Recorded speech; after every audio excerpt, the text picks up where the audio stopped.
Good morning, students. It's me Dakshina. I'm with my new topic, the conversation which we can identify with essential of good conversation. Here are given a few more tips for good conversation. By following the steps given ahead, one can master the art of a good conversation. First is talk slowly. Typically, good talks don't rush into a conversation. They take their time when they reflect on something and when they say it out loud. They act as if they have all the time in the world. This makes them come off as centered and collected.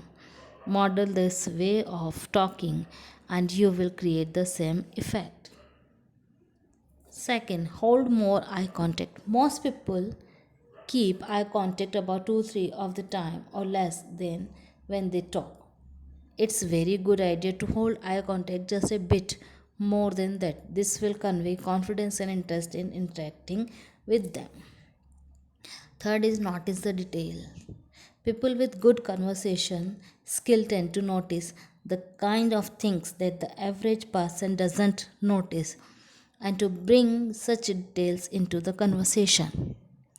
They may notice and point out an interesting ring on the other person's hand, a certain foreign accent, or a certain voice tone they use when saying a name. Thus, such individuals impress people in a very elegant manner. Fourth, give unique compliments. Anybody can pay a generic compliment to try and to get other person's appreciation.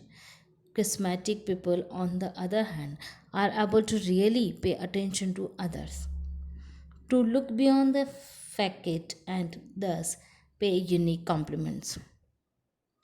Do the same, and besides wooing others, you may even help them find other things about themselves they did not know. Express your emotions. It's very rare to meet a person who is comfortable in talking about their emotions and how certain things make them feel, especially with strangers. Yet, this way of talking is a real virtue. Don't just present the facts, you are not a newspaper. Express your feelings about those facts. Keep in mind that it is at the emotional level that people connect best, offer interesting insights. Anybody can talk about the news or express basic opinion, but good talkers can frequently tell you things you didn't know and that you will find fascinating. This is why it's good to have knowledge into fields such as psychology or sociology and bring such knowledge out at the right moments in a conversation. 7. Use the best words. The ability to talk smoothly has a lot to do with choosing the precise words to convey your precise feelings or thoughts. Constantly develop your vocabulary and practice communicating as accurately as possible. It will help you develop a way with words and allow you to express yourself more easily. Thank you.